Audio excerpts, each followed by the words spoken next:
Much for that, JP. Well, let's bring back Kelvin for a final hit from UBS Global Wealth Management. Kelvin, we were just talking about ASEAN there. What are your views on that fantastic and fast-growing region?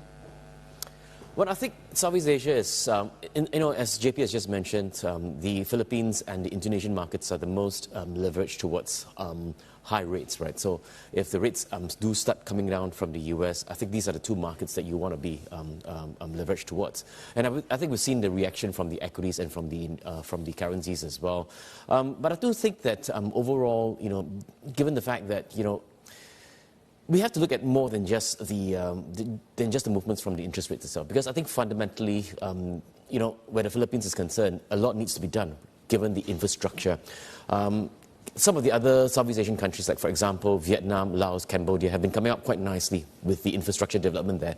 And I think where the Philippines is concerned, they really need to actually boost that up. And if they don't, they run the risk of actually falling behind, even where these countries are concerned. So I do think that we have to be a little bit more cautious with regards to our exposure to the Philippines, even though we do like the equity markets on a short-term basis. Indonesia looks really fascinating to me, and I think Indonesia has done really well with regards to infrastructure. And I think hopefully with the new president inaugurated in 2 months' time, that momentum carries on, and then we'll see a very different Indonesia by the end of his term, actually. Cal, how compelling is Malaysia looking at the moment? Malaysia, I think, is benefiting from short-term flows, and again, largely because of the short-term interest rates coming off. And, Malaysia has not had political stability for quite some time right now. So with this current regime in place, with more stability and some of the rationale, some of the more realistic reforms coming through, I think Malaysia looks good on a short-term basis. And I think there's room for the ringgit to actually appreciate a little bit more. But again, the politics is always an overhang, right? So if we get that sorted out, then I think Malaysia could perhaps actually see more room for improvement over the next 1 or 2 years.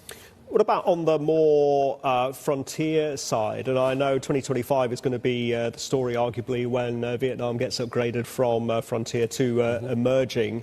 Still benefiting from China Plus One? Has that got legs? Absolutely.